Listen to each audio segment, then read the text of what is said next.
All right, perfect. So Coffee and Crypto, episode number 9. We're in full effect. All right, we still pushing forward. Cheers to each and every single one of you all. Hopefully you got your coffee this morning. What kind of coffee y'all drinking, man? Just go ahead and drop it in the chat box. What y'all sipping on today, man? Go ahead and make me thirsty. Make me thirsty real quick. Let me know. Let me know what y'all got. Let me see. All right, coffee got, Travis got black coffee. They say once you go black, all right.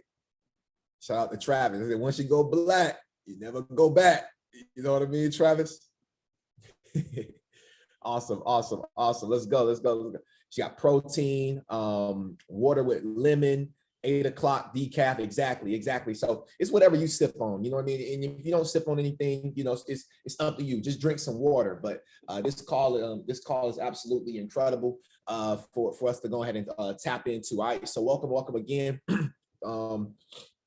Welcome again. So my name is Vincent Owens, for you all that don't know me. All right. We do this call every single Tuesday and Thursday at 10 a.m. Eastern Standard Time. I'm actually joined by my co-host, Travis Pitch. All right. So he's now a part of the movement. What's going on, Trav? All right. So we're really going to hyper focus in from this moment forward for at least another 2 weeks. We're going to really hyper focus in on what matters. And what we're hyper focusing in on is going to be ISO 222. All right. Again, the tokens, the protocols, everything that's surrounded around that, regulation that's coming to support that. Those are the things that we're really going to plug into. If you guys know what I'm talking about, just drop ISO 222. And if you've never heard of ISO 222, just drop a number 2. All right, so if you know about it, drop ISO 222. And if you don't know about it, go ahead and drop a 2.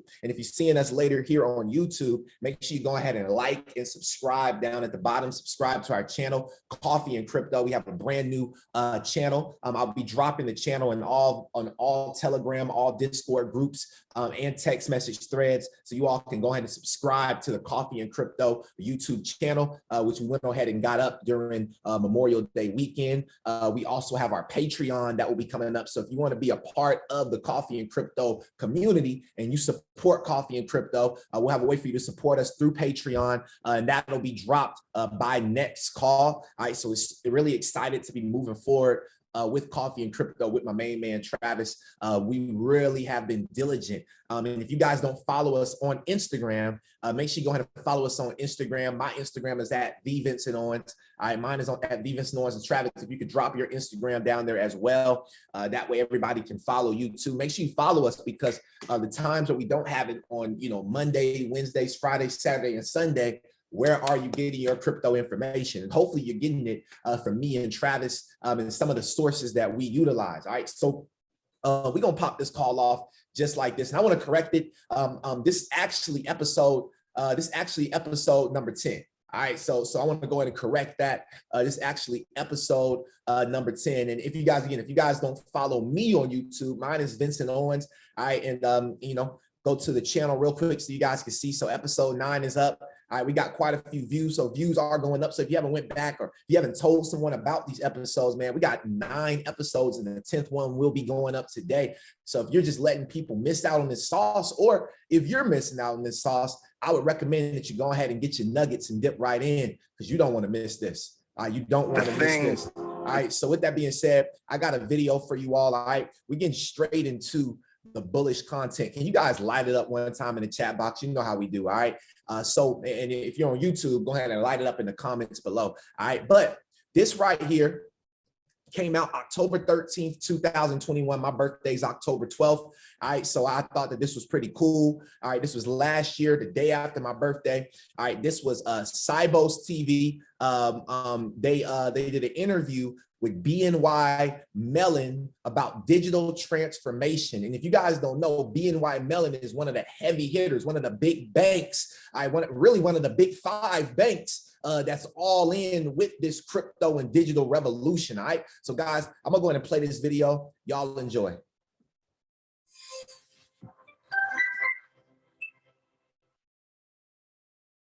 Client focus is vital for success in any financial operation, and this has become ever more important with the increasing array of new technologies on offer.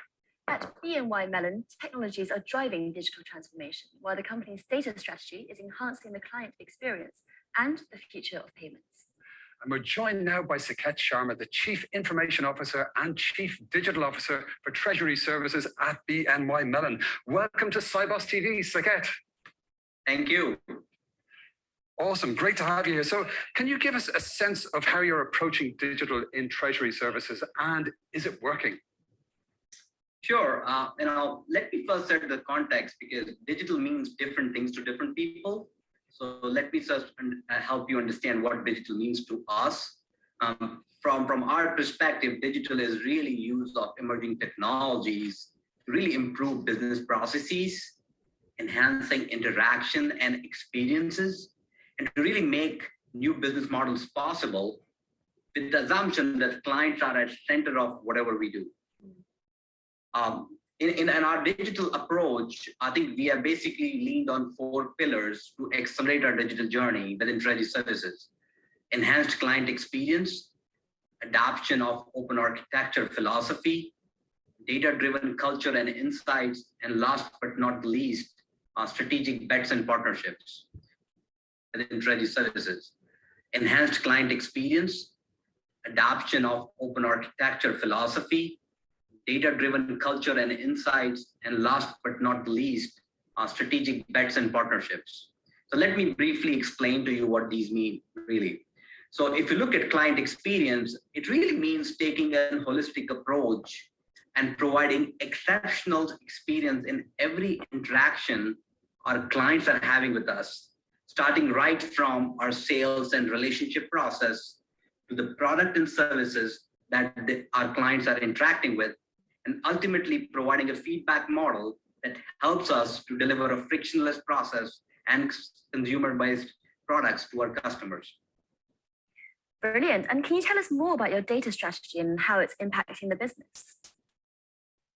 Sure. If you look at overall, I think, data in my mind is the D of the digital transformation, right? There is tremendous amount of data that we all house within our ecosystems today.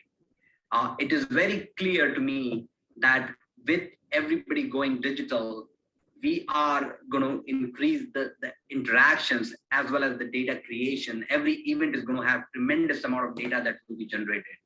So it is very important for us to really make sure we have a mechanism in place not to consume the data, harness the data, but also to really contextualize the data to create meaningful insights for our customers, and ultimately create a client experience which can help not only us to transform ourselves, but our clients leveraging it out in their digital journeys. And the transformation happening in payments is accelerating. So I want to ask you guys a quick question, all right? And this is the question, and I want you to drop it in the chat box if you know. But who are the clients that they're talking about? Because he keeps talking about this client experience. What clients are they talking about? Are they talking about me and you, right? Or who are they talking about? You guys know exactly who their clients are, And so if not, that's something that you definitely want to dig into. And don't worry, that's what we do here on Coffee and Crypto, right? We really dig deep. So we're going to go really look and see who are these clients that they're focused on with this operation, right? Let's go. And BNY Mellon is at the forefront. Where do you see the industry going in 5 to 10 years' time?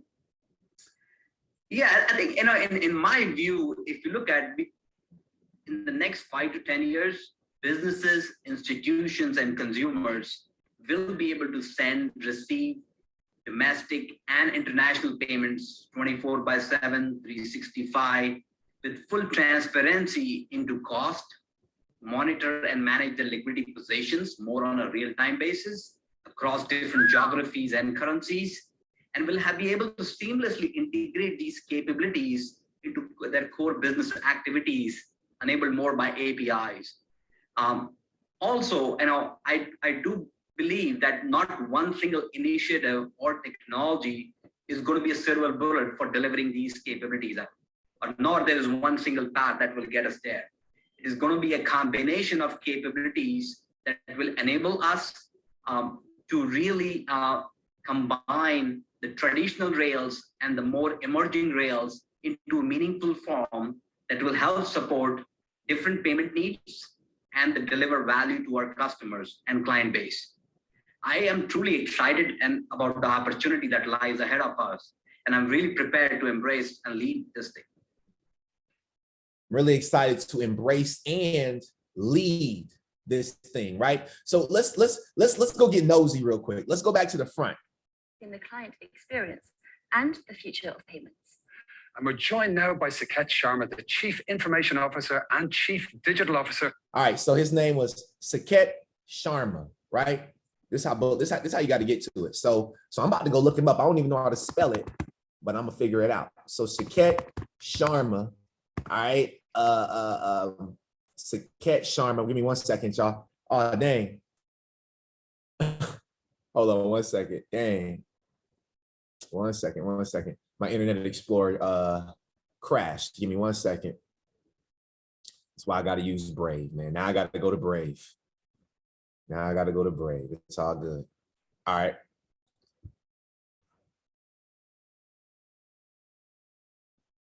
All right. Here we go. So let me reshare my screen. Okay.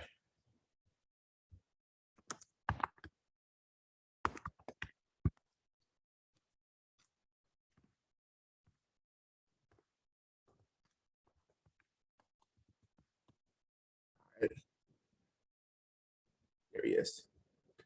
So Siket Sharma. So what I like to do, if you guys can see my screen, God, let me know. All right, give me a thumbs up, Travis, if you can see my screen.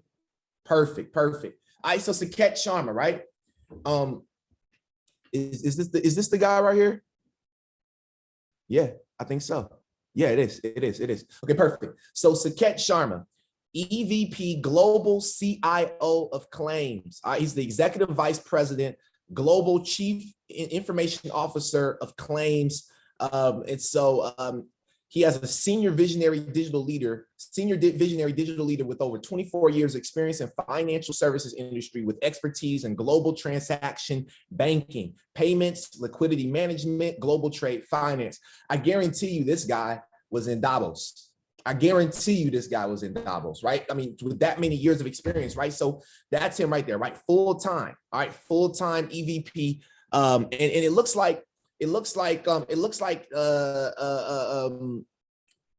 he is not currently with BNY Mellon, right? I don't think maybe he's not with them anymore, right? But Forbes Technology Council, he's a part of that, right? So he's a member of the Forbes Technology Council.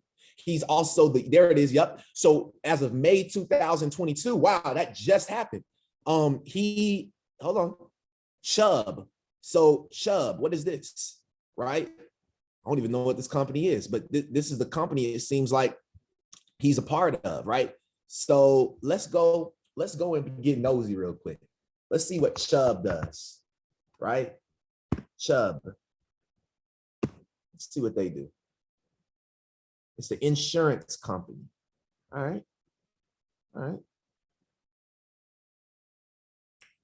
Okay, so it looks like he is with Chubb now. All right, which is this company. So again, I'm going to deep dive into that, but going back over here, all right, we take a look, and this was his past resume, right? Well, not his, this is actually Chubb. This is his past resume right here, right? So just seeing all the stuff. Then if we keep going, he's a board member of Finality International, a vice president at State Street.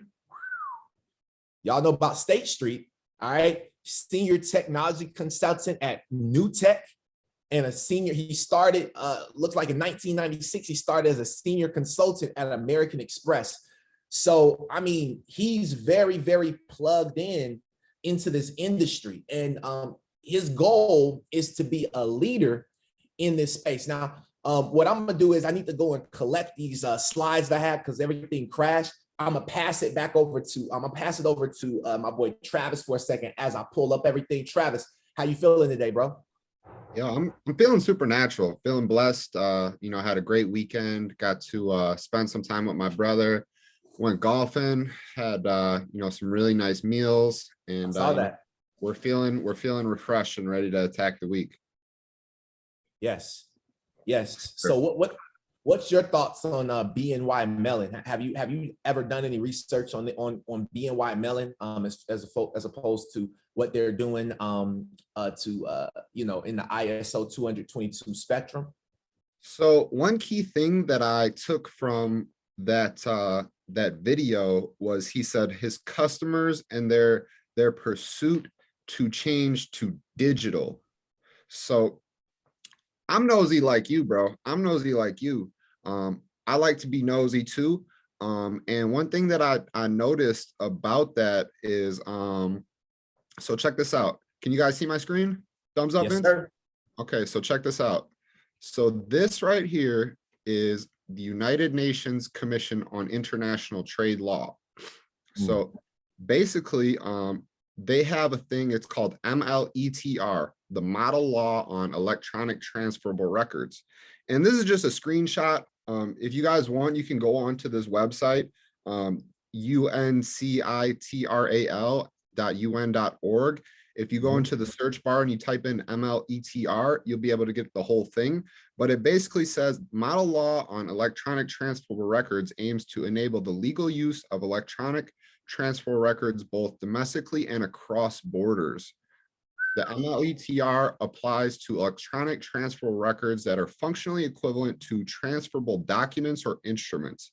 Transferable documents or instruments are paper-based documents or instruments that entitle the holder to claim the performance of the obligation indicated therein and that allow the transfer of the claim to that performance by transferring possession of the document or instrument. So possession is the key word right there of the document or instrument. Transferable documents or instruments typically include bills of lading, bills of exchange, promissory notes, or warehouse receipts. So they're aiming to make everything digital, electronic through this standard. And this is the United Nations. So where I found this information, I was being nosy. I was on Twitter, and one of our favorite coins, XDC, is a coin that's also ISO 20022 compliant. And I was on Twitter reading about XDC. I have a XDC lookout on my Twitter. Anything XDC comes up, it comes up on my Twitter. And I found this guy, Mr. Andre Casterman. So you can see he has a background in trade, finance, capital markets, and he has updated this to say digital assets. He talks about DLT, distributed ledger technology, payments, trade finance, digital assets, asset management. So I scrolled down, and we're going to go, and we're going to get nosy, and we're going to go into his experience. So we're going to go into his experience. I'm going to scroll down past this thing, past all this stuff. And I'm going to go to, you see he has a advisory and market engagement at Zinfin XDC. That's 2020 till present. But what I'm really wanting to show you guys is this. He has 24 years of experience at Swift. He was the managing director and global head of corporate and supply chain markets. He was also the managing director and head of trade and supply chain. He was the managing director and head of Swift France, and a long other laundry list of experience at Swift. So then I want to show you guys this.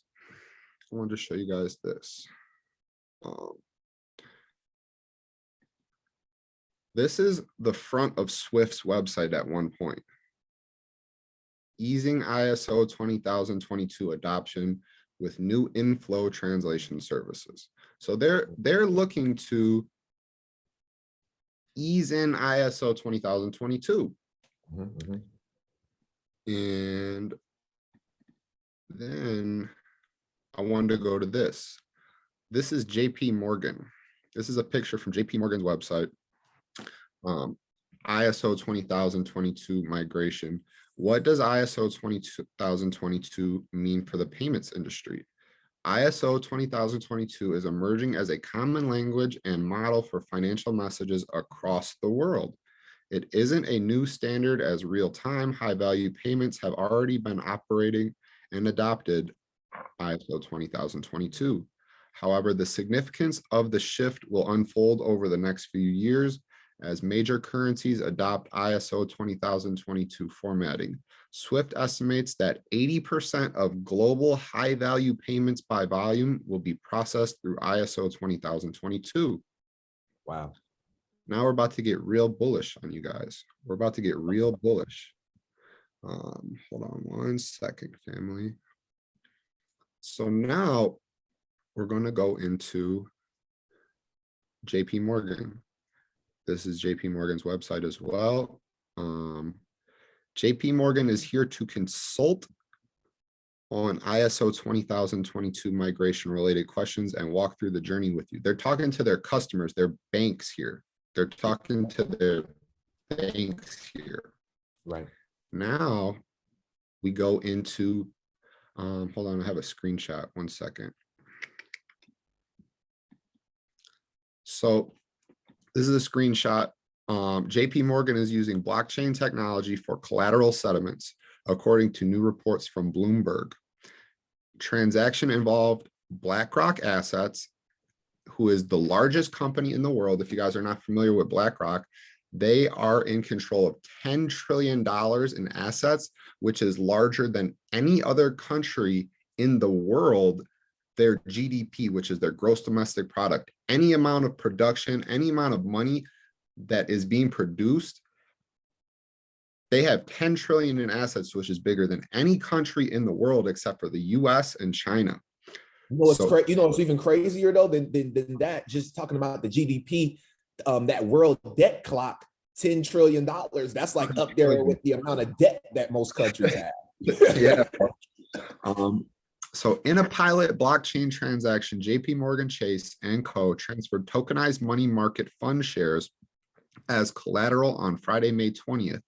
The transaction involved assets from BlackRock, the world's largest asset manager. BlackRock was not directly involved in the transaction as a counterparty. However, BlackRock has been heavily involved since day one and is still exploring blockchain's technology, according to Ben Chalice, Jpmorgan's global head of trading services. The innovation will allow investors to use a wide variety of assets. That's a very large key, a wide variety of assets as collateral and carry out transactions outside of market hours. Chalice noted that the transaction accomplished a frictionless transfer of collateral assets on an instantaneous basis. Jpmorgan also plans to expand tokenized collateral to include equities, which is the stock market, S&P 500, large equity markets, fixed income, according to today's report.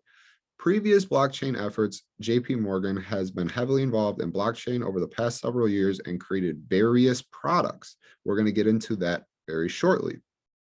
It launched Quorum, an enterprise version of Ethereum, in 2016.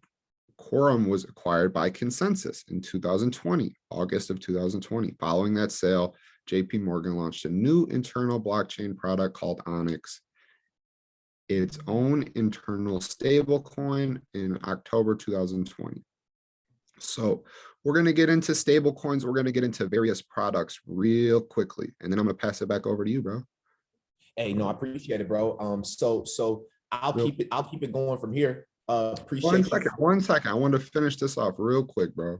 Okay, no problem. I thought you passed it. So MoneyGram has partnered with Stellar and USDC for blockchain-based payments. So we're going to be able to, very soon, we're going to be able to convert our crypto back into fiat. And who is a partner with USDC? Well, BlackRock. BlackRock to handle Circle's USD cash reserves as a part of a $400 million funding round. BlackRock and Jpmorgan have invested $400 million into Circle and USDC, and you're going to be able to use your Circle, your USDC, to convert your money through Stellar from crypto to fiat. And these are ISO 20022 compliant coins. So you have to look at the partnerships that are in the background. Jpmorgan Chase, largest bank in the US, BlackRock, largest money manager in the world, and they're going to be using USDC and Stellar. That's awesome, Boom. bro. That's freaking crazy. Let's go. Let's go. Hey, if y'all enjoying it, man, light it up. All right. Show some respect. Show some respect. You know what I mean? If you like it, show some respect. You know? Don't just sit there. Don't just stare at the screen. Show some respect. All right, let's go. Let's go. All right. So with that being said, let's go. All right. Let's go. So I'm gonna dive in over here. So going back to their website, BNY MELLON, couple things, right? This was a quick little 1-minute video that I found directly on their website that maybe you guys never seen before. So I'll show you this video real quick.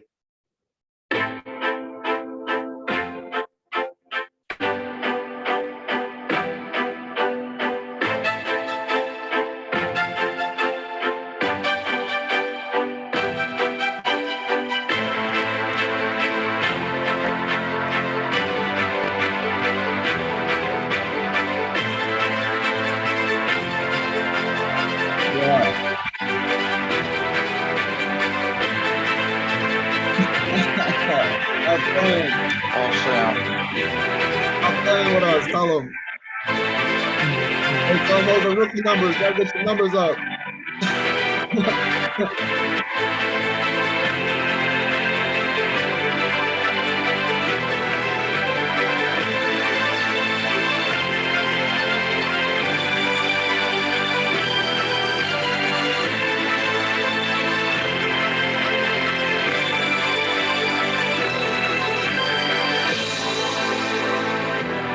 Listen, I'm bold enough to say it. I don't care what nobody say on YouTube no more. Like it don't matter. It don't matter to me. Like it's too many people that's talking junk about crypto. You know what I'm saying? From I mean, it's a lot of people. It's a lot of people. And for me, like a lot of the people that say stuff about crypto, they're stock maximists, right? You got Bitcoin Maximus. You got XRP Maximus, you got crypto Maximus, you got stock Maximus, you got bonds Maximus, you got Maximus everywhere. And so as a Maximus, I believe I'm a crypto Maximus, all right? And understanding that, I'm gonna stand wholeheartedly. For me to not believe in this space, it gotta crash. Every coin, including Bitcoin, all of them have to crash, right? And so I want y'all to realize something. Luna 2.0 went online and it was listed on every exchange in the US damn near. It was listed on every exchange damn near in the US and around the world. But my question to you is this: why is XRP still not listed? Right? Why is XDC still not listed? Other than Uphold, because most people don't know about Uphold. Most people don't even know about Uphold. Like, you know what I'm saying? Like, for real. So let's keep diving, right? So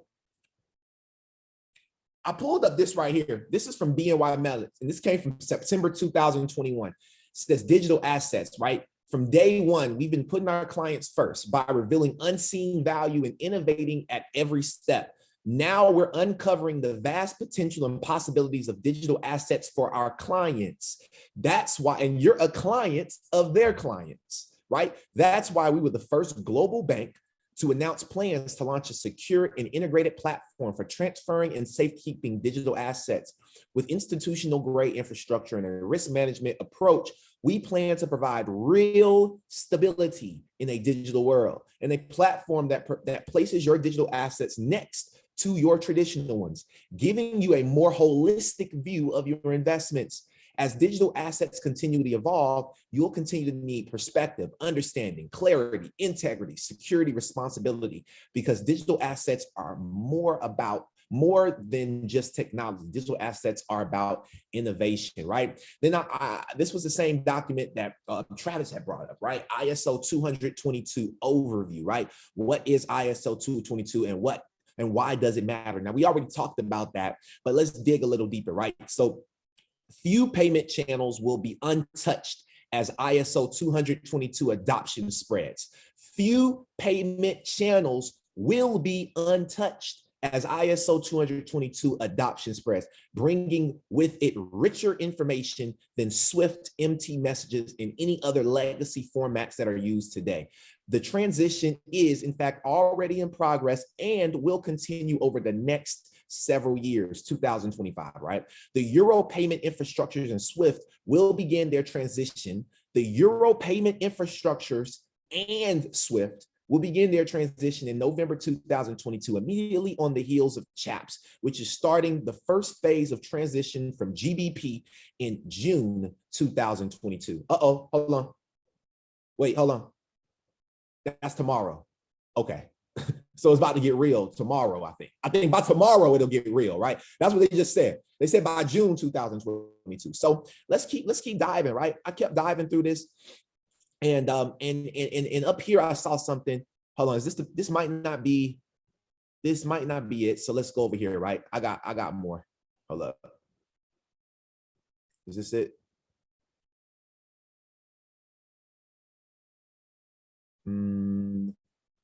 Nope, this is not the page, but it's okay though. We're gonna keep moving forward. All right. So that's BNY Mellon. Now, again, our job is to show you ISO 20022 from a holistic perspective, right? And so it's not just about BNY Mellon, but then UBS, which is another really big bank. They're part of ISO 222. ISO 222 for IT service providers. Ensure your software is QR bill ready. Ensure your software is QR bill ready.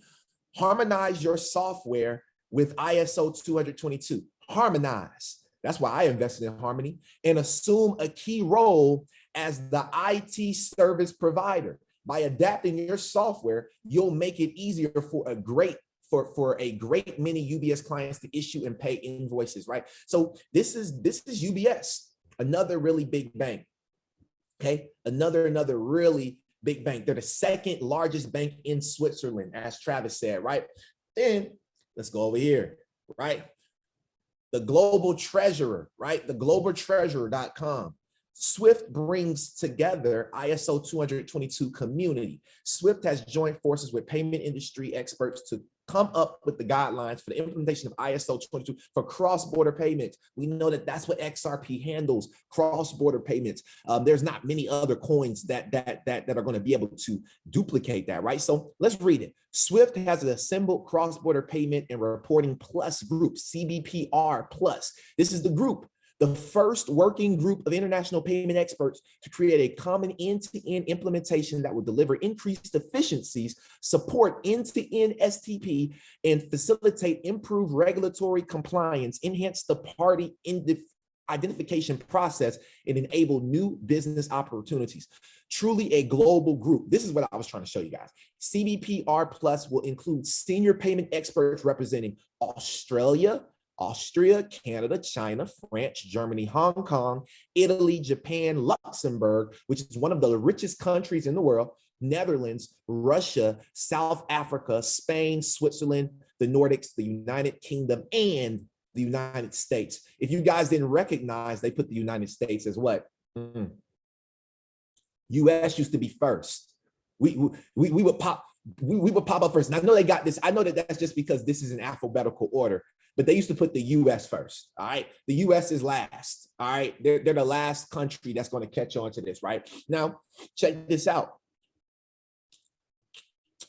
The transfer to ISO began in November of 2021, right? So if you guys didn't know, it started last year. And we were talking about this. We were already talking about this last year. Well, really before last year. But so I really want you guys to see this because I want you to see how many countries are a part of this global exchange, right? This global transition and transformation. And then I have one more thing to show you all. Let me actually see if I can find it really fast. Let me see if I can find it really fast for y'all. Give me 1 second. I believe I got it. Here it is. Here it is.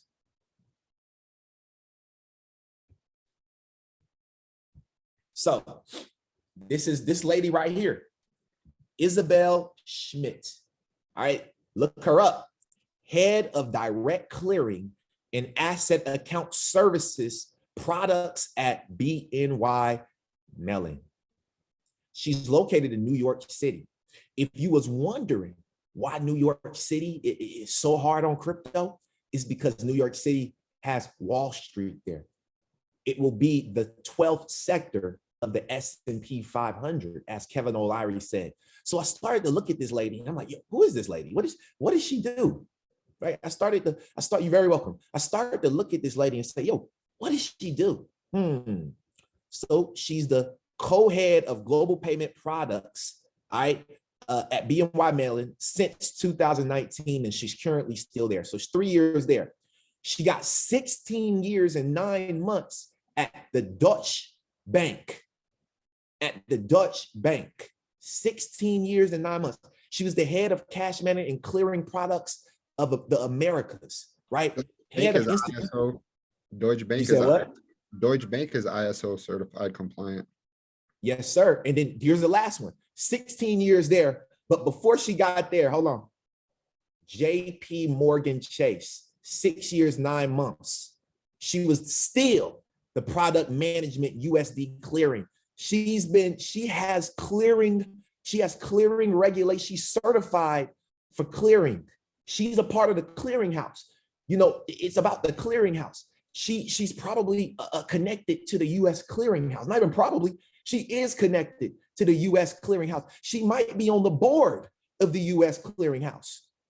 She might have started the US clearinghouse. Oh my God. Wow. This is crazy. This is crazy. If this ain't enough, listen, if this ain't enough information for you guys to be able to go and really, you know, really hold your investments and invest while these numbers are low, while these numbers are down, then I don't think that you're serious about your wealth. You cannot complain in these times. You cannot complain in these times just because my portfolio is down, Travis' portfolio is down, everybody's portfolio, my mama portfolio is down. Everybody's portfolio is down. But my question to you is, when it goes back up, is it going to be the same number as it was before it was down? Or is it going to be a larger number because you increased your position? You dollar cost average. You use the DCA model and you dollar cost average. See, people say, yo, Vincent Owens, what makes you different than a platform where I go and I join IML or Driven or anything else? And I tell them all the time, you don't get one-on-one mentorship from someone that's been doing this for 5 years in this space. You don't get that. You get group mentorship. You don't get one-on-one mentorship. You got to connect with an advisor, someone. I went and got my blockchain certification and DeFi advisory certificates so that I can be qualified in the US to be able to help people go through their process and really build out a portfolio that is acceptable, that's ISO 222 compliant, and to be able to set goals. What are your goals when you're buying these? It's not just about buying. Like one lady said, yo, I dropped $3,000. She might be on the call. She said, I dropped $3,000 on Ethereum. She talked to me yesterday, I dropped $3,000 on Ethereum. I said, perfect. At least we got it into cryptocurrency. But now it's time to take that and diversify it. Let the Vincent Owens Group help you diversify your portfolio properly and build it out. That's what we do over here. So I appreciate each and every single one of y'all. Travis, I'm gonna pass it back over to you if you have anything else that you want to say. And you already know, we're gonna open up the floor and we're gonna conclude episode 10. Let's go. Okay, awesome. So yeah, I have something I'd like to add on to that. What I noticed is that you showed them that article with all the countries. So I want to dive into that a little bit as well. Let's do it. Because there are a large amount of countries that are involved. So I have on this is just my home screen. I have random screenshots, but I put them in order today. So you can see UBS, you already brought UBS up, but their ISO 20022, this is the front of their website at one point. They have ISO 20022 on the front of their website at one point. Then you have the Royal Bank of Scotland. This was the front of their website at one point, ISO 20022. Then you have the front of Deutsche Bank, which we brought that up. That's why I mentioned it was ISO 20022. These are the fronts of their websites at one point.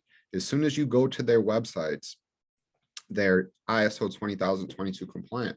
Now I want to go to these two screenshots right here, the Agricultural Bank of China. And I'm gonna zoom in on this. Let's go. I'm gonna zoom in on this, and you can see payments and cash management, ISO 20022. This is the largest bank in China. This is the second, or they're one of the three. I only found two of my screenshots. I had the first three largest banks in China. I'm not sure if this is the first, second, or third, but these two banks, China Construction Bank, ISO 20022 handles their payments and their cash management, and even this one handles their bank account management. So the first three largest banks in China are actually also ISO 20022 certified, and they carry $5.4 trillion in assets in the first largest bank, and then the next two largest banks in China are carrying $4.5 trillion in assets as well, each. So you have to understand the real scope of how much money is really flowing through this new data management language. Man, thank you so much for including that. And just really, man, because look, this call can go for so long because there's so much value, and we got to save it. We got to save some for the next episode. You know what I mean? So we're gonna stay bullish. We're gonna keep on running this up. I can go on for days. We don't got to save nothing. Yo, we can go on for days because stuff keep coming every day. You know what I mean? Like, it never stops. So that's the universe why I love is infinite, bro. The universe is infinite. It's infinite, right? It's imminent. Yeah. So with that being said, man, you already know. Let's go ahead and open this up, man. 3 full people. Let's go ahead and raise your hand. One, your name, where you're from, one thing that you like, loved, and learned on this call. Absolutely appreciate you guys being here. And again, that's episode number 10. And if you did not take the time to subscribe on our YouTube and also make sure you like this video, subscribe right now and share this with a friend. Turn the bell on. All right, turn the notification bell on because you already know. You don't want to miss any information from Coffee and Crypto. Until next episode, I'll see y'all soon. Let's go.